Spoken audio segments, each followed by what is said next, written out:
Hey love, are you expecting a little one in April or later? My Friends and Nurse is opening enrollment for the February BirthLink membership cohort, and we would love you on board. This isn't just another birth preparation program. It's a comprehensive journey designed to support you from pregnancy through early parenthood. Our BirthLink membership is month to month, and we're going to dive deep into everything you need to know. You'll work through our extensive BirthLink course and gain exclusive access to masterclasses led by top experts. We're talking pediatricians, lactation consultants, physical therapists, experienced doulas, and other nurses just like me who will equip you with knowledge and confidence. Spots are limited in our February cohort, so please don't wait. Visit myfriendsnurse.com/February and secure your membership today. Your most informed and empowered birth experience starts here.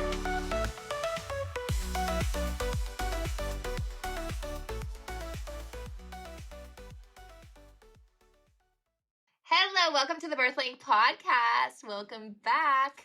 This week we're talking about the second stage of labor. Yeah, that's where it's just time. I am too eager to start talking about this stuff and what's involved in this, right? So I want to go today into the definition of second stage, what's involved. I want to talk a little bit about laboring down versus fetal ejection reflex. I'll discuss a lot about the difference between epidural, having one and not having one, and give you a little bit of my story behind what happened with me with Kaya. And yeah, I'm just glad you're here. It's going to be a very casual conversation. I do have some notes, so that's good. Anyways, and in my life, I'm doing pretty well. I'm not going to the gym as much as I should, just being kind of lazy on that end. And I just got to get moving. I think we all just got to get moving a little bit more. And that's not for the ones that are moving. So but just walking. Why can't I just maybe I'll take a walk after I'm done with this. Listen to my episodes. I listened to my own episodes. I just had a little interview with someone that's really great with Casey. And I just told her, like, I listened to my own episodes once they come out and always hesitation because I'm just, I'm listening to the sound and the thing's going wrong. And because that's what you do, right? When you've created something, and which I did with the last episode that just came out. And then I just got like enthralled with it. Like I just got into it. I was just listening like it wasn't even my podcast. That's when I was like, okay, I'll promote this one. This is pretty good.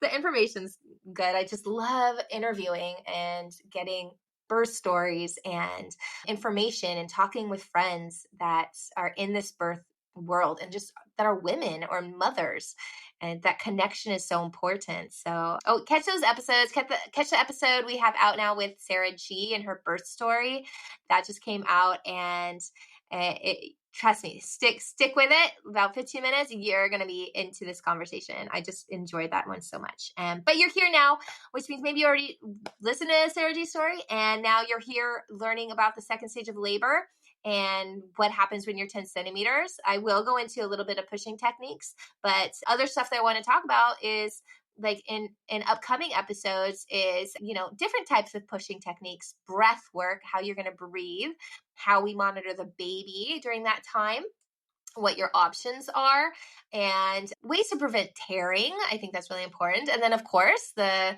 one that needs to come out about forceps and vacuum. I don't know why I keep postponing that one, but it's coming.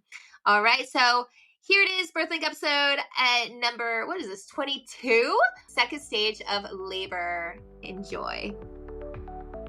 Welcome to the BirthLink podcast, presented by My Friends and Nurse. I'm your host, Colette McCollicker, a high-risk labor and delivery nurse right here in sunny California. I'm also an OB certified specialist, birth educator, lactation expert, and mother of 2 beautiful daughters. I am passionate about guiding you through the miraculous journey of pregnancy and childbirth, using evidence and history and asking the reason why. I have some incredible medical friends and colleagues, and we're all here to help you navigate this often overwhelming birthing hospital system in the United States. My goal is to gain trust in birth, improve this system, and provide some valuable insights. Let's make this journey a little less daunting and a lot more joyful. Let's get into it.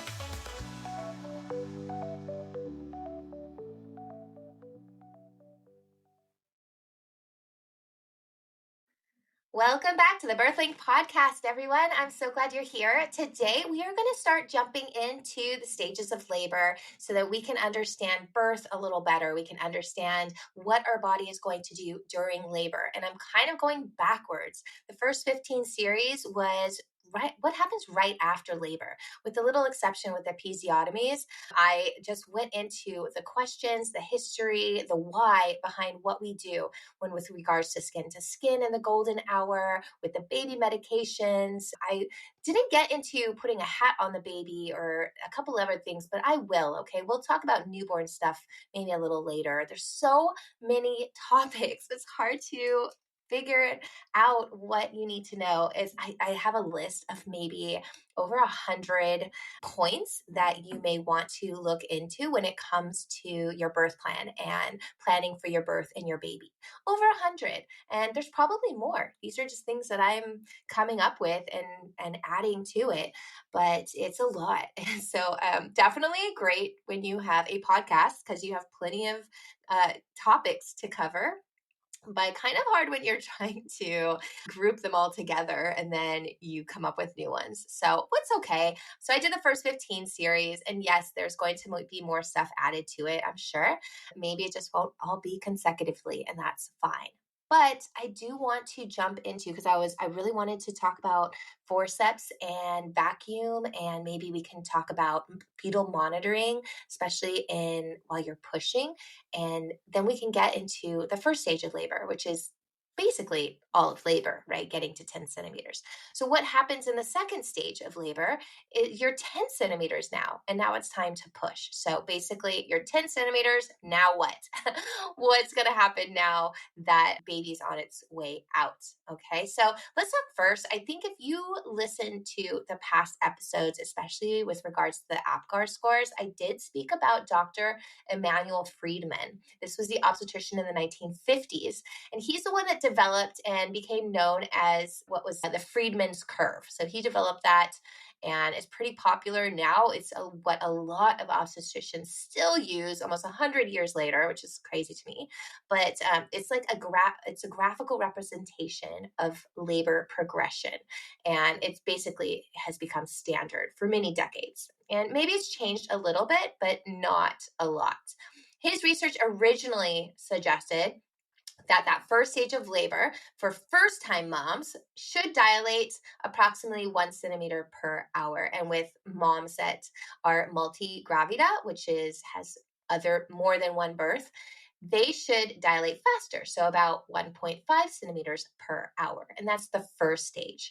In the second stage of labor for pushing, historically, he suggested that the maximum acceptable, that's in quotes, pushing time was for first-time moms, 2 hours without an epidural, and for moms who have given birth before, 1 hour without an epidural, meaning that if they had an epidural, it could take a little longer and they would allow more time for that.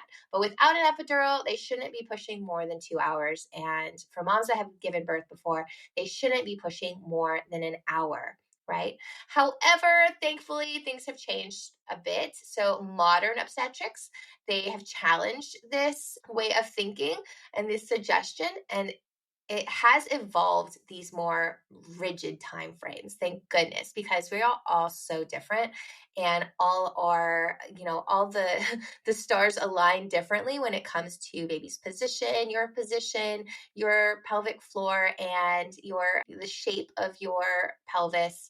All of these things during labor, how strong your contractions are, your movements, and a baby has a lot to do with it too, are going to play a role in how quickly we get through the second stage, right? And I think if you do remember one of the episodes, I said that they really wanted to just eliminate the second stage for moms altogether by maybe dousing them with morphine and using forceps to take the baby out, and Pitocin to get a strong contraction going, get the baby out quickly, and eliminate that whole need of pushing. You remember that part? Well, that didn't really work. So thanks for trying, but it didn't work.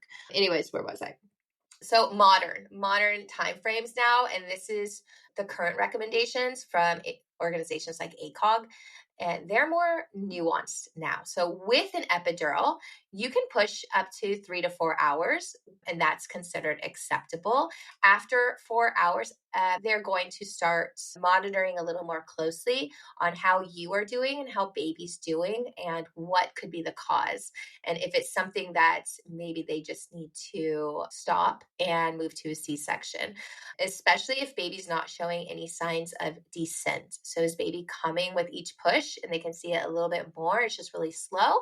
Or has there been zero change in 3 hours? I pushed with a mom my last night at UCLA for 8 hours. That was my last shift there. But she was like going for it. It was always her decision. Baby was always tolerating it because she was breathing through her as she pushed. She was pushing effectively. Otherwise, they wouldn't have recommended that she keep trying, and they didn't. They didn't recommend she keep trying, but they also didn't recommend she stop either. They said, listen, the baby's coming down. You are pushing effectively. Baby looks good on the monitor. They're getting plenty of oxygen and not stressing out. So as long as you want to, you can continue pushing. But as soon as you get tired or it's just not working, we need to call it, right? And that's usually how they term it, is we got to call this. We got to call it. Like, it's over. So 8 hours was mostly because she was just over it. That's a lot of pushing. Now, mind you, she had a lot of breaks in between. We let her rest. And again, baby was doing well and baby was delivered healthy. So 4 hours is not like a strict cutoff, but we really do have to evaluate like what the problem is. Is the baby's head just keep jamming up against the pelvic floor for that bone? That can be a little traumatizing, and also it's not going to change. If you continue pushing the same way in the same position, it's not going to change. And with her, you know me, I got her in every position possible. We got on all fours. We got on her knees. We did squatting. We used the bar. We used the peanut pillow. We did everything imaginable. I will always remember her. I remember a lot of you guys, but I will always remember her.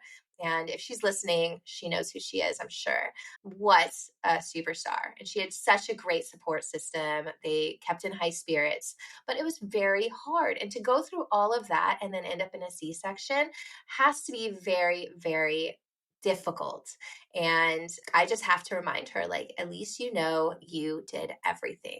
And I think that the baby was breech before, and she had done everything to get that baby turned. And he did turn to be head down, so they allowed her to go vaginally.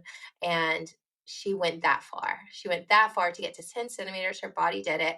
But for some reason, and we still don't know, sometimes it's because the baby's cord could be really short and not allowing them to come out, or maybe wrapped around their ankles or their hand or their neck, or wrapped around somewhere that's not allowing them to come down. So sometimes we really have to look at how baby is handling getting pushed, and if there's the progression is just too slow. She was progressing, it was just too slow.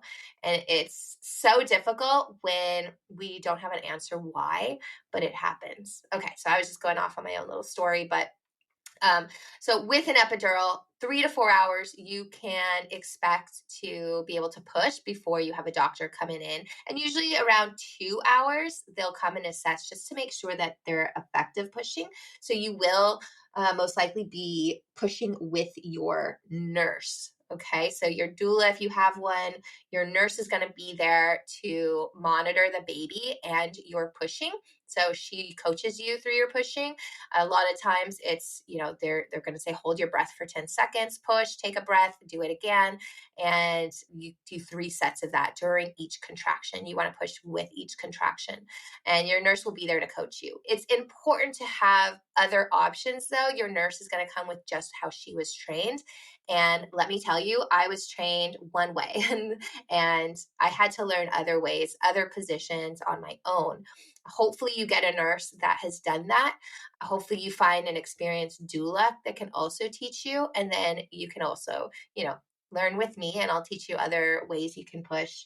That way, when you go, you can suggest those to your nurse. And of course, if you've spoken to your nurse before that stage, she already knows and is prepped with how you want to push. That means breathing, maybe not breathing, holding your breath, a combo of both, getting in different positions, holding your leg up, using supports, equipment, right?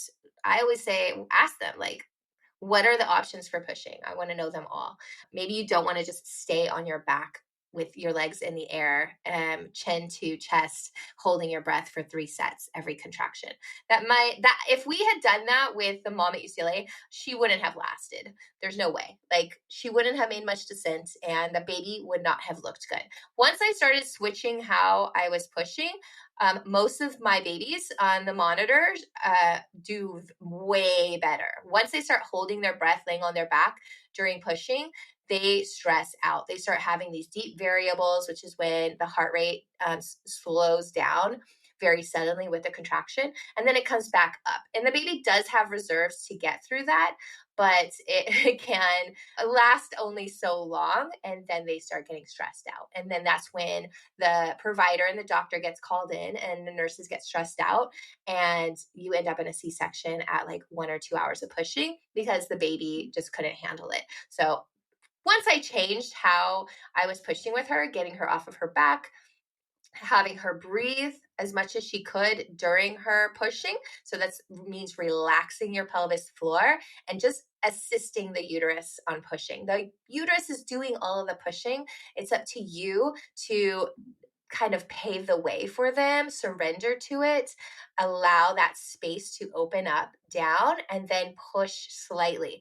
And if you blow out, you can do just as well as job as if you're holding it in, but you cannot tense your muscles up. You cannot tense your leg muscles and your butt and expect that baby's going to come out. You have to let go. So sometimes I tell them to stop pushing altogether and just get into a good position and let go. And that actually does it. The uterus can push your baby out. Even if you were sleeping there, the uterus is going to push that baby out. Believe me, if it can. And that's why it's like crazy to me that they push 8 hours and it just doesn't, right? I'm like, and I just think, I'm like, what could we have done differently? What could we have done? And I don't know what it is yet. And I'm going to continue looking until we can avoid these traumas. But sometimes it's just something's going on with the baby inside, or it's your body. And so we have to be aware of these time frames. I think they said after 4 hours, only, I forgot the percentage, but I think 95% of women go on to a C-section. They're not able to deliver. So that's why they kind of cut it off at 4 hours. With that data, and I'm gonna have to don't quote me on that percentage. Okay, I'll look it up later, but I just didn't look that one up. I'm kind of going off the cuff. Be careful when I throw numbers out going on off the cuff. But it is a reason, right? That way cut it at 4 hours is because more than likely you're not going to be delivering. So if she went for 8 hours because in her head and her mind, she wanted to give herself that chance and she had it in her. So that's fine. As long as baby looks good and that's what you want to do, you can advocate for yourself and your nurse will be there to advocate for you. But it's tiring and it's a long time. So after 4 hours, if that baby's still not coming, your doctor is going to recommend a C-section. And just be prepared for that. Like, what would your answer be? A lot of it will depend on how you're feeling in that moment and how the baby is looking. Okay. So with an epidural, 3 to 4 hours. Without an epidural, 2 to 3 hours is typical. So it is true that the epidural could slow down the pushing, the effectiveness of your pushing. And that's usually because you can't get in the positions that you normally would. It also limits that fetal ejection reflex, which we'll touch on in just a moment, but it's true. So factors like maternal position, fetal position, and your individual physiology are going to be recognized as critical at that point. Okay, so those things are going to be a factor if you are going to be able to push that baby out. And so that's why preparation before you go in can improve things so significantly. So understanding body mechanics and relaxing your pelvis floor while also strengthening your upper body, your core, your legs, your muscles. You need muscles, but you also need to know how to relax them and then use them at appropriate times. If you have a strong lower half and strong upper half, you're going to be able to manage those different positions a lot easier than if you feel very weak and then you're just lying there. And if you're just lying there and you're unable to lift your leg up or lift your chest up, then it's going to limit your position. So you need to get strong, but then you have to know when to relax and surrender to your body and not think that just contracting that's not what I mean by getting strong. It's more you're getting strong to support yourself in those different positions, increasing your stamina, so your breathing and your stamina. So that does mean maybe going for those walks and doing those stretches. And I think they have like this exercise app for pregnant women, and it's basically a minute of a little bit of cardio and then rest. And then you get like a minute rest and then another minute. And you can do that. Go for a little, something that strengthens your heart rate, and do that for a minute or 30 seconds and then rest for a minute. It's kind of, you're going to be building your stamina up. Of course, you want to check with your provider, make sure that is okay for you to do. And I didn't. So I got that app, but I was like, that was hard. And I didn't want to do it anymore.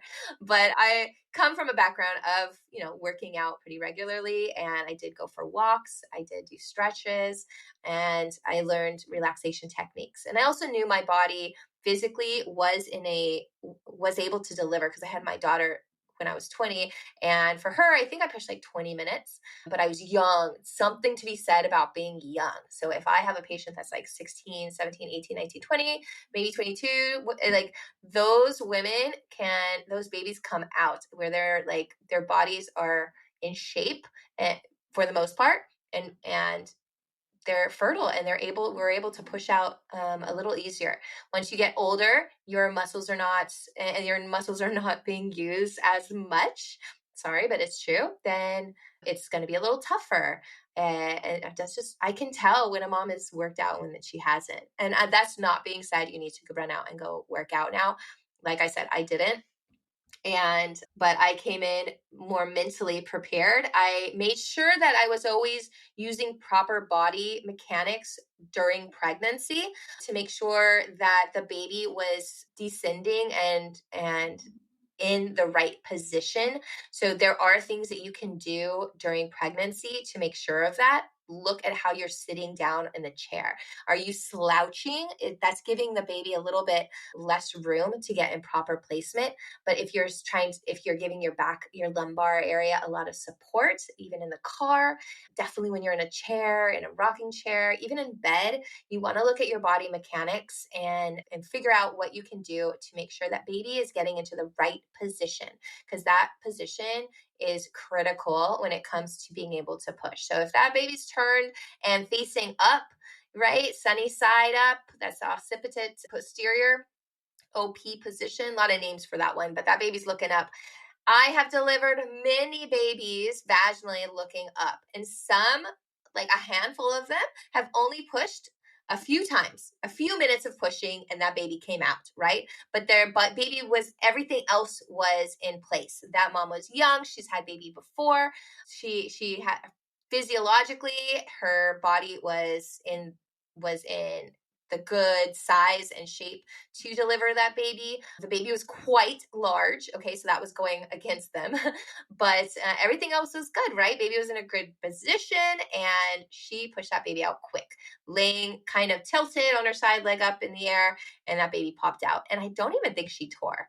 This is only to tell you that it's possible. So if a doctor comes to you like you need to have a C-section because that baby's OP, absolutely not. It's not true. We don't even find out that baby is OP until you're like ready to deliver. Sometimes there's a lot of clues I won't go into those right now, but there's a lot of clues that your baby's OP, including just a simple ultrasound that will see the baby staring at you.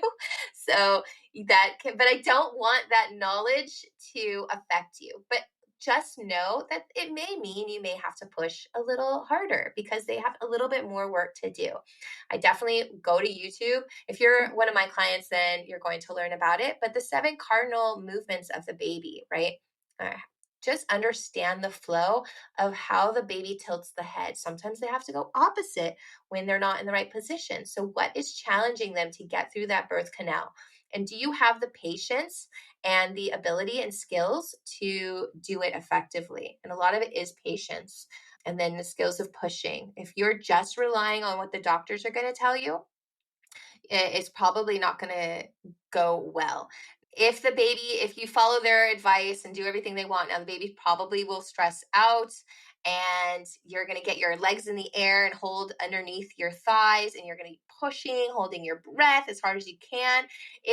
That is effective, you guys. Otherwise, we wouldn't do it so much. It does work when the need be, like, we need to get this baby out now. We're going to have you do that, but it's going to come at a cost. Okay. So you will have increased risk of tearing, possibly bad. There's an increased risk for episiotomy in that sense too, because if the doctor's so worried and stressed about the baby being stressed, then they're going to want to open up that space a little quicker because there's less patience because the baby's not doing well. You're pushing as hard as you can. There's going to be increased chance of you needing a vacuum or forceps. Forceps are rare these days. Talk to your doctor if they still do this and what the risks are of that. I will get into that episode, I promise.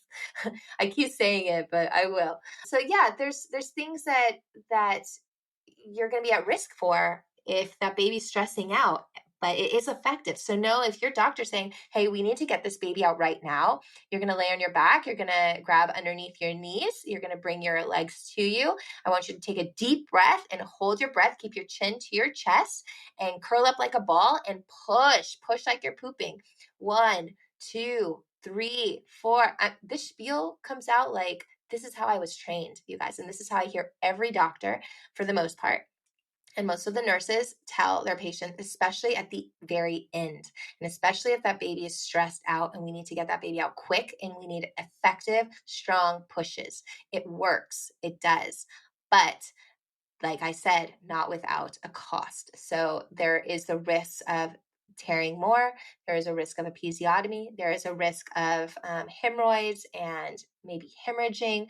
There is a risk of the baby getting very stressed out as well and needing some extra help transitioning. So a little oxygen, suctioning, all of that could happen. But the baby will be out. You'll have a vaginal delivery. Your recovery will hopefully be smoother and easier than a C-section, right? C-section needs to be the last chance, your last shot. So you do have those other options, right? Pushing like that, a vacuum, episiotomies, all that is to preface the decision for a C-section. So many times though, you have to have the right criteria. That baby needs to be +2 to be able to do that. And if that baby's really high, then you're not going to be even given those options. Anyways, but that's usually, it should be if baby's stressing out and you need to deliver quickly. For the most part, I see that's how they deliver all babies. As soon as they say it's time to push, they get you in that position. So it's no wonder. But yeah, what can you do? What can you do? And it's good to have a coach or a doula or educator that can get into the specifics of pushing with you. And it should be a conversation. It should be a dialogue between you and your nurse or your educator to learn what would work for you in what different situations. Okay. So that is basically the history of timing of the second stage of labor. Okay. For Kaya, for me, my second stage, I don't know when I turned 10 centimeters, but I was in a little nap and I woke up like puking. I got so nauseous. I asked them, like, give me the emesis bag, give me the throw bag. They gave it to me. I threw my brains up like really hard. And I knew in my core, even with I had a strong epidural, but I knew that she was coming. And even with an epidural, if you can really connect with your body, uh, do it during pregnancy, understand all the kinks and the movements and what's happening, what liquid.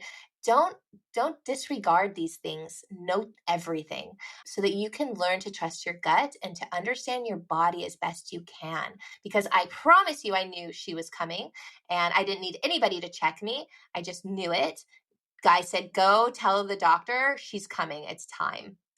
So she went and got the doctor. She didn't even need to check me because I had that type of authority in my birth room. And she went and got her. And mind you, my doctor was sitting at the nurse's station waiting for me. It was a Sunday morning.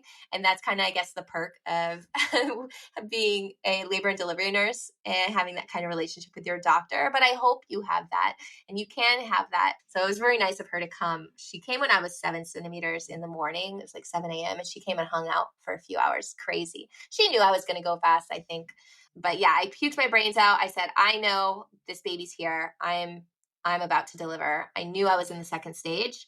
I felt it all over my body. I felt it between my legs. I felt it in my chest, in my head, in my pelvis, everywhere. I knew it was time and she was coming. And they checked and she was like +3. Her head was like coming. And I think I pushed with 2 contractions. It was 8 minutes total. It was a brutal 8 minutes. Like I was pushing like however I wanted. I think I was kind of on my side with my leg in the air. And I had this really bad shoulder cramp. And honestly, if I could go back with everything that it's 4 years ago, everything that I've learned in that time, I would probably maybe go without an epidural or not be so frightened of the whole scenario, right? I did for those 8 minutes feel a little out of control, but sometimes that's just how you're going to feel. And once her head was out though, like I was there and I reached down and I saw her and I just couldn't wait to pull her out. This was night and day from my first delivery. And I reached down and I pulled her and she said, wait, short cord, don't pull her too far. And I was like, okay. But I just burst into tears. I was happy tears, which, like I said, night and day from my first delivery. I couldn't wait to get Jordan off of me. I love you, Jordan, but I was like, what was that? It was so traumatic. This was not traumatic. There's no bright light. There was no screaming. There was a lot of people running around me. I knew everything that was going on. A lot of that is my education and my experience. And that's why I want to share it with you guys. It can go so many different ways. Now that I've labored and delivered thousands of women, I can see it, but there's a lot of it similar, right? And there's a lot of it you have control over. You really do. Okay. Let's talk about laboring down real quick. There's a few topics I want to talk about. I do want to talk about the fetal ejection reflex, and then but right now I want to get into laboring down because that is a topic right now.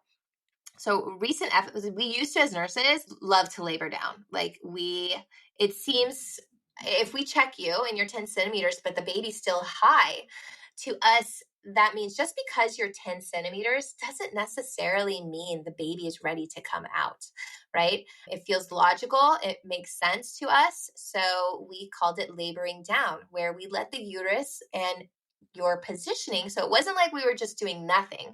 You were still either on Pitocin or your own body was doing its job. Your contractions were coming.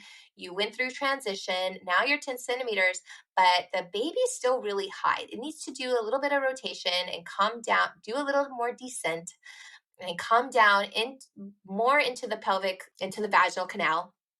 And pushing may just increase the length of time and effort that you need to use, right? So why don't we just get you in a good position and let the uterus do its job and have some patience and let that baby come down on its own. So that's what we would do. I mean, even 5 years ago, 6 years ago, it was common practice.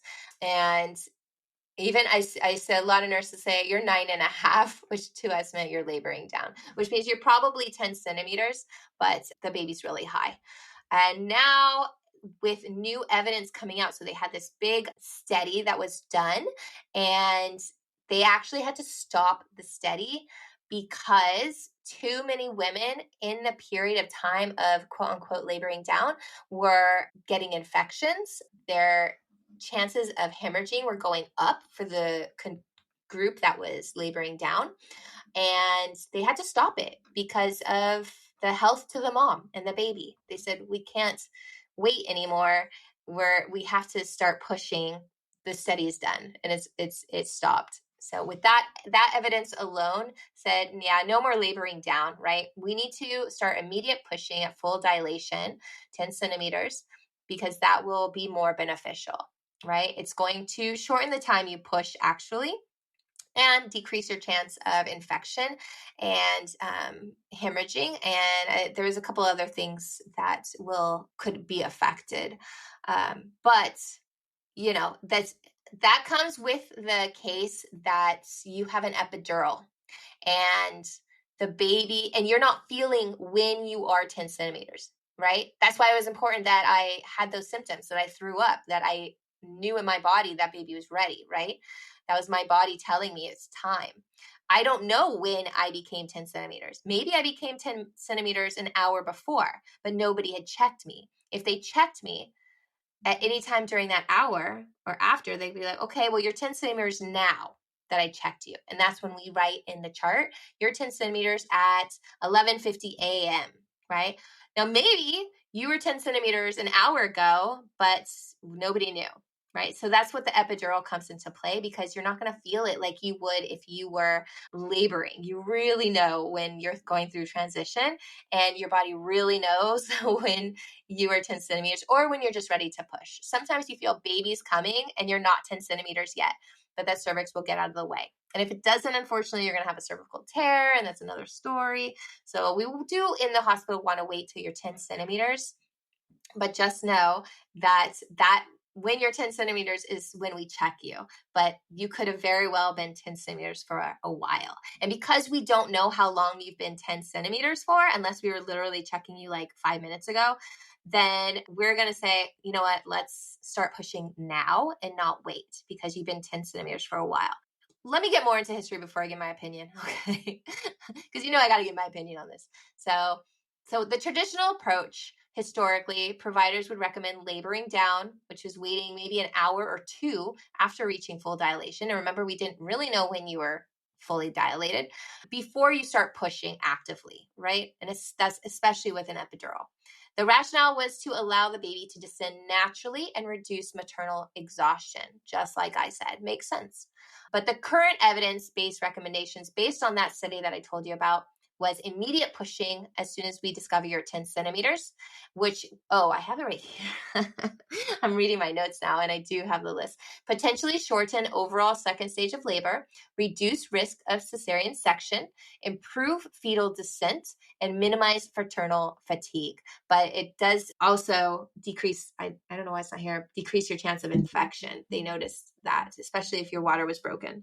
If you're laying there, that of course especially if you're already maybe headed that way, then it's going to be full-blown infection by the time you wait an hour or two. So yeah, so they want you to start pushing as soon as they found out they're 10 centimeters, right? And then the specific considerations that we give with an epidural is you're going to have a reduced urge to push. You're not going to know that you even need to push or when, especially if you just like totally numb. So I always recommend, if it's time to push and you're so numb, you can request that they turn the epidural down or even off for a certain period of time and then restart it. So it kind of wears off a little bit and you can at least feel that pressure. If you're already feeling that pressure, I think that's ideal. But yeah, you're going to have a reduced urge to push. You're going to have a potentially decreased muscle awareness. So you're not even going to know where your leg is. That was my issue, and it was awful. I hate that part of the epidural when it's so strong that you can't even lift your leg or you don't even know where it is. Like, that's hard. How are you going to push a baby out if you don't know any of these things? That's why a good coach at your bedside, a good nurse and doula there to support you is really important. Right? You're going to need more strategic pushing techniques with an epidural. Like I had told you, a lot of that's lift your legs in the air and hold your breath, all that we're trained to do. A lot of that is with women with epidurals, because women without epidurals, it's hard to tell them to do anything. We try to get them in their back and all that. They'll still try to do that, but a lot of times we can't. They're like, I'm pushing like this and that's it. They're not listening to us at that point. And that's perfectly fine if they're comfortable and healthy. You know, I'm all about that. So I'm going to let them push however they want. I'm giving them lots of options. I'm there if they need me, and we're prepared. So it's okay. So yeah, those are tough parts with epidural and pushing, and why you want to maybe start right away. I don't know. And then there's the individual approach, the not one size fits all recommendation. So we can't just tell you, and this is what we do, is that one position and one way of pushing, and it just doesn't work for everybody. So definitely during that time of pushing, you want to try different techniques, and it all depends on the fetal position, your maternal fatigue, cervical edema. If the cervix is swollen, what are you going to do? That's really hard. The contraction strength, and then the provider's assessment. So much what they don't put here is that it's also your provider's preference. So many times you're going to be delivering depending on how your provider likes to deliver. And really, that shouldn't be the way, but it is. So you got to plan for it. All right. So yeah, that's what we do. I won't lie. A lot of nurses are still laboring down a bit, or want to, even doctors, just a bit, like 30 minutes, an hour, get you in different positions. And that's because, yes, it can improve the fetal descent when you are helping the baby by pushing them down. But if they are not in the right position, if they didn't tilt their head enough or yet, and you start pushing too soon, then you're going to get stuck right when the baby wants to get out. And then you're going to be pushing for 4 hours. So it all depends. Like, the first thing was fetal position is so important before you start pushing, making sure they're low enough. So ask them, how low is the baby? And is there any position we can get in right now to maybe help them turn or move? So that's why knowing those cardinal movements and what position you can get into, maybe your knees together, maybe squatting. There's certain positions that are more beneficial depending on where the baby is in your pelvic floor. Does that make sense? Okay. So depending on baby's position, it's going to have a lot to do with it. So if you're going to jump into pushing right away, ask them, what position is my baby in? So then you're going to be able to use the right positions for where your baby is at in their movements, so they won't get stuck in the wrong position. Okay, so if that makes sense. If it doesn't make sense, just find me, Colette at myfriendsnurse.com, so I can explain it a little better for you. I'm just trying to pack in a lot of information on this, but just a general knowledge that a lot of it has to do with baby's position. All right. Let me touch, before we finish this up, on that fetal ejection reflex, which I think is the coolest. And that's what I feel like I had felt a little bit of when I threw up. So you can feel it even with an epidural to some degree. It doesn't happen with every single birth, but most of them, especially if you're going natural. And just like pooping, right? Like what is the thing? If someone told you to poop right now, like, you could have a poop right there and you go in and you push and push and push and push and push, and it doesn't want to come out because it's not ready. And that's basically the idea of the fetal ejection reflex, and the idea of waiting until the baby is in the right position that tells your body it's time to push that baby out, because no one is going to tell you that it's not time to push that baby out when your body is saying it's time. Just like no one's going to tell you, hey, you have to go poop, stop it. Don't do it. You could try. You're going to try. Thankfully, we have a nice anal sphincter there that's like gives you some control. But when you got to go. And you're like, okay, I can hold it for a certain degree, but my body's going to want to get rid of this. And it could get really painful or uncomfortable for me to try to keep it in much longer. That is how it gets with the baby. Once your baby is in the right position and it needs to be expelled, nothing is going to stop it. Okay? You can try, but nothing's going to stop it. And that's the fetal ejection reflex. It's a fascinating physiological process. It just highlights the incredible natural design of birth, and I just love it. So look into the fetal ejection reflex, understand it. So it kind of puts you at ease, right? That you're like, oh, my body knows what it's doing. It can do this. And even with an epidural, once your baby gets low enough, your body's going to get rid of it. Sometimes, though, it can't feel everything. So it may be disguised or you may not get it, but your body's still going to want to expel your baby at some point. So yeah, it's a little harder with epidural, right? I don't know all the mechanics behind why and whatnot, and most of the doctors don't either, and we're figuring it out now. Just understand, right?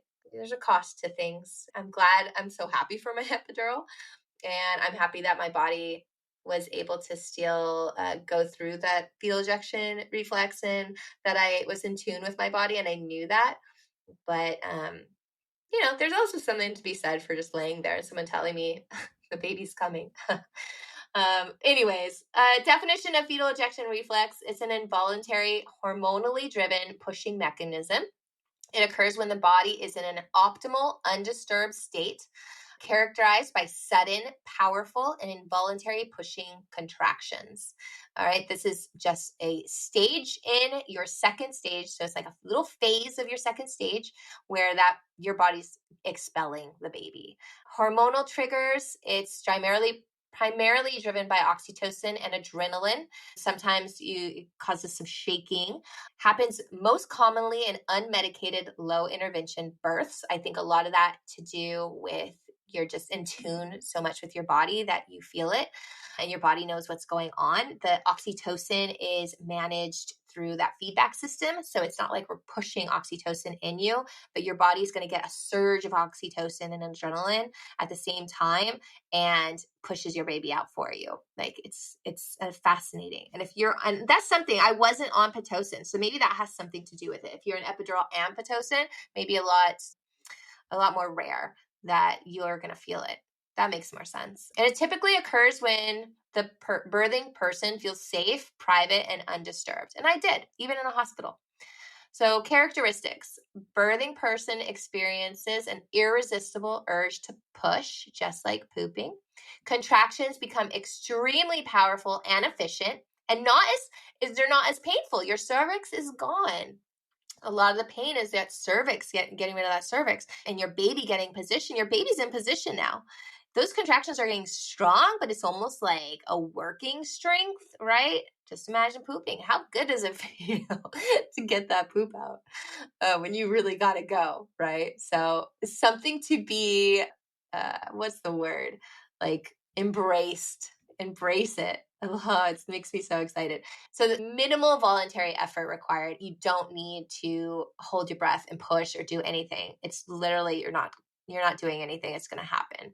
And it happens spontaneously without coach pushing. So nothing we're going to tell you to do is going to affect that reflex and that need to do it. You can't make it happen, right? You can't push in a certain way for it to happen. You just really need to surrender to it and listen to your body. Remember, turn that epidural off if you can't, or turn it down. But embrace not having an epidural if that's the way you want to go, because you have a higher chance of getting this, and you're barely going to have to push. Honestly, look at all the birthing videos at home. They barely push. It's just amazing. Definitely not in the way that we do at the hospital. And I feel like I see that a lot in the hospital as well. And even sometimes with epidurals, depending on how they've been coached and how they have been educated, or how they listen to their body. Sometimes their body's so strong, it doesn't matter what they've done. The baby gets popped out. It's a contrast with managed pushing, right? So different from directed pushing in hospital settings. It's just going to happen way more naturally. It's more physiologically efficient. It's definitely going to reduce your maternal exhaustion and potentially shorter the whole second stage of labor when you wait and you feel that. You wait for that baby's descent, wait until you feel that ejection reflex. No one has to check you, especially if you don't have an epidural. You can wait and let them know baby's coming, and baby will come in probably a few minutes after that. And then let's talk about the conditions that support the reflex then. You want Really, if you want to increase your chance of feeling this, you need to minimize all the medical interventions as much as possible. You want your environment to feel safe and calm. So a quiet, dimly lit room is ideal, right? Get that music, that very calm zen music going at that during that transition stage, and really zone into your body. You have During the whole labor, it's so important to create a feeling of safety and privacy. So I coach you with this, and even if you're not coaching, you have heard me say how important it is to protect your privacy, and you can have someone on your team be the responsible for that. That means blocking the door sometimes or gatekeep to make sure that people are entering that need to be there, like the doctors and the nurse, and otherwise, like maybe one doctor and not 5 doctors coming in. I've seen an attending come in with 2 residents and 2 medical students. 5 doctors enter the room while you're in this stage, while you hit your second stage. Can be jarring, even if you know that they're there for a reason. Your subconscious does not, and that baby's not going anywhere. Imagine like you're in the middle of pooping and then 5 people enter your room. That reflex may pause for a second, or you're just too far in and baby's gonna pop right out, one or the other. But to improve that, do a little gatekeeping, protect your privacy, okay? And you need to work on more upright or gravity assisted positions, labor in those positions. And in the second stage, get into those positions. So if you don't have an epidural, stand, right? Get on the back, get on the toilet, get on your birthing ball, get in the bed and get on all 4s, or you can bring the head of the bed all the way up so that you can rest your upper body on it and just relax in a nice squat or crunch. I don't know what I'm talking about. Crunch, squat. So those different positions that gravity can help is going to be really important. And you really need to work on your mindset at that point to work through the fear of birth. Okay, so stress hormones, the cortisol, isn't going to work when it's not going to be your friend during birth when you need the work of the oxytocin and adrenaline to work through your body. And they are there during the second stage. They play a huge role. Even if you're on Pitocin, I see women, as soon as I tell them they're 10 centimeters, start shaking. You get the shivers and the birth quakes. And a lot of that is just adrenaline. Honestly, as soon as they hear you've been 10 centimeters. So it's not just the 10 centimeters that got you there, but it's that like, oh shit, oh my God, this is happening type of moment. And they start shivering. And I'm like, oh, that's the adrenaline, girl. It's fine. It's fine. Just, you got to kind of succumb to that and relax into it and don't fight it. Because if you're going to fight the shivering and the shakes during the second stage, then your whole body gets tense and the baby gets stuck in there too. So you have to let go and use your mindset and use your breath work and practice that right now in pregnancy. So you can kind of work on eliminating the fear around this. So that's why I think education and fascination and appreciation for things like the fetal ejection reflex and oxytocin and your body and your space is so important because it eliminates the fear behind birth. Just like with anything, right? You're not going to get in your car after being educated and you have experience driving it and drive around in fear that you're going to get in a car accident. You put on the music, you play your music, you sing your songs, you follow the rules, you've done everything to prepare, and so that you're not driving around scared, right? So what happens when you drive around scared? More likely something's going to happen. So, or you're just going to not enjoy the experience. You may get from A to B, but you're going to be in fear the whole time. So we need to change our mindset around birth completely. Build your team around you, make that birth plan, do your education, and really zone into that second stage. Okay. Like, what is it going to look like for you? Do a little bit of research on that, of your dream birth. You hit 10 centimeters. Watch some videos about it. Watch calm videos, right? Watch videos where they're screaming. I was yelling for 8 minutes. I was like, oh my God. I was like, the cramp. I just remember that cramp in my shoulder. Like, I've delivered with so many women and nobody's complained of a cramp in their shoulder, and I had it. Things happen, right? But it was 8 minutes. So who am I to complain? It was awesome. And it's tough, right? So understand that it can be tough during that time, but I had zero fear. I knew what was happening, and your body takes over, and you're so powerful. You are so powerful. And I know you can do it. And if you give it everything you have and you did everything right, and you end up going for a C-section at that point, which happens, it's unexpected, it's undesired, you've gotten so far. It's okay to grieve that, right? To understand it, but learn about it too. Educate yourself on C-sections.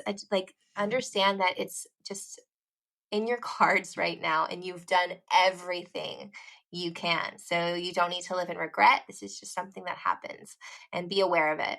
But your risks go way, way down for that even happening when you did all of the above. When you've studied, when you made a plan, when you have a team, when you go in without fear, and you have a full understanding of the second stage, because it's moments away from meeting your baby. And that is the best feeling in the world. And I hope it is for you too. Well, my first, it was like, get her off of me. What is this? Wasn't the best feeling in the world. So it's not 100% guaranteed, but I really hope it is. And for you. And I know it was for me that second time because I put the work in. So yeah. Listen, just by planning to dive deeper into pushing techniques, and I'm planning to dive deeper, into more pushing techniques in the next episode. I think you're creating a natural progression right now of these topics, right? So let's work on pushing techniques, and I want to speak about minimizing tearing on that one. All right. So I feel like that'll be a natural segue from this episode. So join me in 2 weeks when we discuss that. And happy holidays to you, as, oh my God, it's like a week away. I'm going to India, which is crazy. Yeah. So anyway, second stage is labor. Good luck, you guys.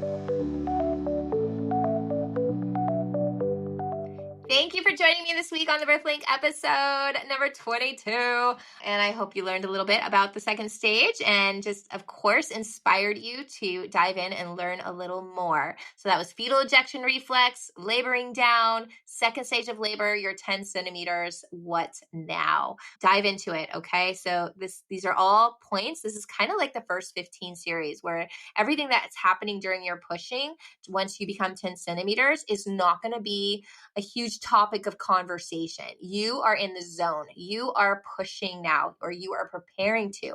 That is a mind F, right? Like, that's going to be like, whoa, what is even going on right now? We have a plan in the hospital, your nurses and doctors. Your doctors are going to tell, okay, start pushing with her.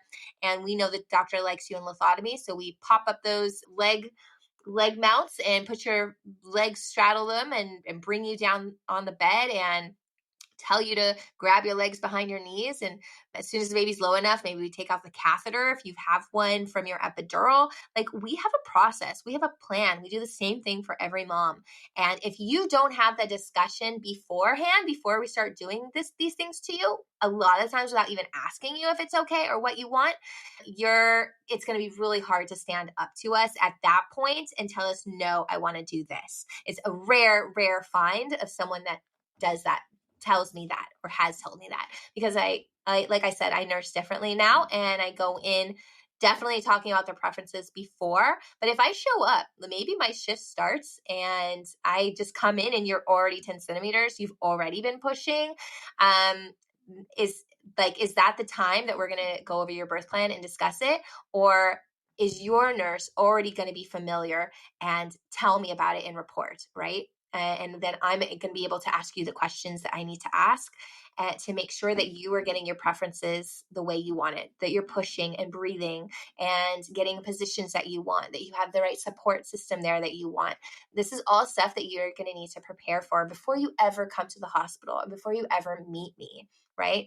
If you don't, then I do hope you have a nurse like me that is going to explain your preferences before you ever get to 10 centimeters. And if you show up to the hospital and you're already 10 centimeters, more likely you're not going to get an epidural, and everyone is just going to stand by and protect you and support you as they need. And if anyone's grabbing you and doing things that you don't want them to do to you, you tell them to stop and get your hands off of you, and have your partner advocate for you for that, right?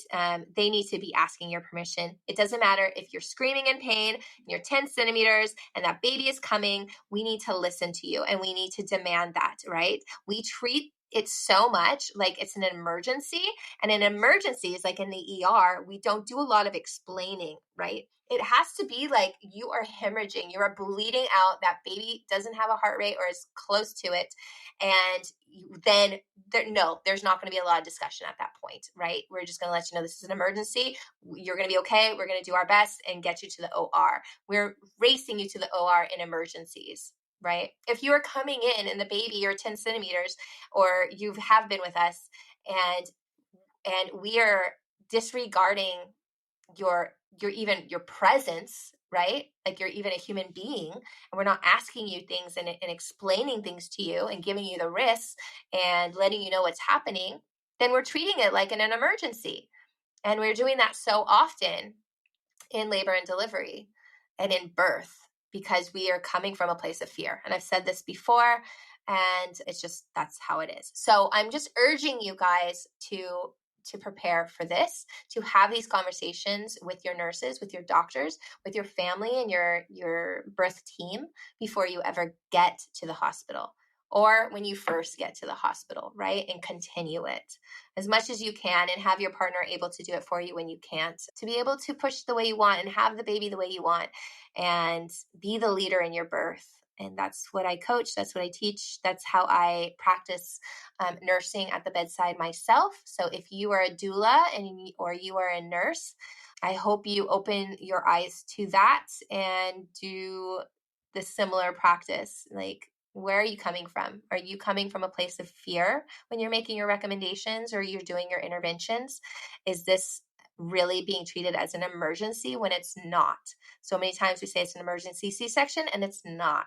So how are we valuing our patient's presence in that room, her body, her decision-making skills, her as a human? Like, what are we doing and what can we improve on that, right? Just using her name, just eye contact, listening, and then supporting and advocating for her, making sure she's educated and she understands why we want to do something, right? So do all that, please. And follow me on Instagram, My Friend's a Nurse, or write me anytime for anything, Colette@myfriendsnurse.com. And we will see you next week with Jill. She's an amazing doula. She's a celebrity in my eyes in the birth world in Los Angeles. And I'm just so happy she's joined me. So you're going to enjoy that conversation. Happy holidays and all of that. I will see you soon from India. Bye. Thank you for listening to My Friend's a Nurse presents the Birthling Podcast. We hope you enjoyed today's episode and found it valuable. Before we go, a quick reminder. The information shared on this podcast is for educational purposes only and should not be considered medical advice. Always consult with your healthcare provider for any medical concerns or questions. If you enjoyed the episode, please subscribe, leave a review, and share it with your friends. Your support helps us reach more people and continue to bring you great content. Until next time, stay healthy and stay informed.